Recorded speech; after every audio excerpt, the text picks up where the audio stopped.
छोटे से शहर में एक प्यारी सी बच्ची रहती थी, आर्या। आज उसका 7वां जन्मदिन था। घर गुब्बारों से सजा था। केक कटा, सबने गिफ्ट दिए। लेकिन मम्मी ने कहा, आज तुम्हें सबसे खास गिफ्ट रात को मिलेगा। आर्या बहुत एक्साइटेड थी। रात को जब सब सो गए तो मम्मी आर्या को छत पर ले गई। आसमान में चांद चमक रहा था।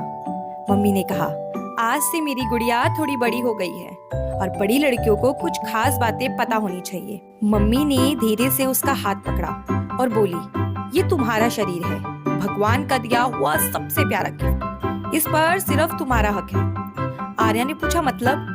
मम्मी ने बोला, अगर कोई तुम्हें ऐसे छुए जिससे तुम्हें अजीब लगे तो वो गलत है, चाहे वो कोई भी हो। आर्या ने थोड़ा गंभीर होकर कहा, और अगर कोई कहे कि ये सीक्रेट है? मम्मी ने तुरंत कहा, तब तो ये जरूरी है कि तुम तुरंत मम्मी को बताओ। हमेशा याद रखना, गुड टच और बैड टच, जो मैं तुम्हें कई बार सिखा चुकी हूँ। आर्या ने सिर हिलाया, मैं सब बताऊंगी। मम्मी ने उसे गले से लगा लिया। मम्मी बोली, अच्छी लड़कियां सिर्फ हाँ ही नहीं बोलती, अच्छी लड़कियां जरूरत पड़ने पर ना भी बोलती हैं। आर्या ने पूछा, पर स्कूल में तो टीचर कहती है सबकी बात मानो। मम्मी ने कहा, बड़ों की बात मानो, लेकिन अगर कोई कहे अकेले आओ, मम्मी को मत बताना, अजीब खेल खेलते हैं, तो जोर से कहना नहीं। फिर मम्मी ने उसे सिखाया, जोर से बोलो नहीं, वहाँ से तुरंत भागो, किसी भरोसे वाले बड़े को बताओ। आर्या ने जोर से कहा, नहीं।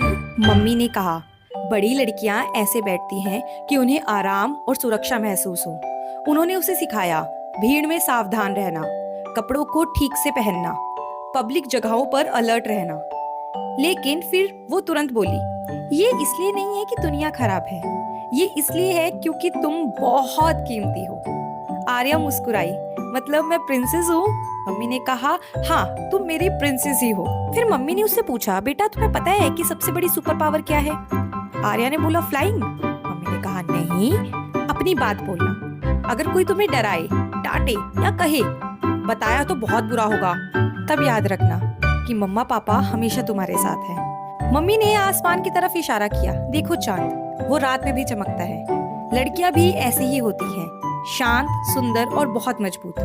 आर्या ने बोला, तो मैं सुपर हीरो हूँ? मम्मी ने कहा, हाँ, बस तुम्हें अपनी ताकत पहचाननी है। जब आर्या सोई तो वो पहले से अलग महसूस कर रही थी। आज उसे पता था, उसका शरीर उसका है, उसे ना कहना आता है, उसे डरना नहीं है। मम्मी पापा हमेशा उसके साथ हैं। और उस दिन से आर्या सिर्फ एक प्यारी बच्ची नहीं, बल्कि समझदार और मजबूत लड़की बन गई।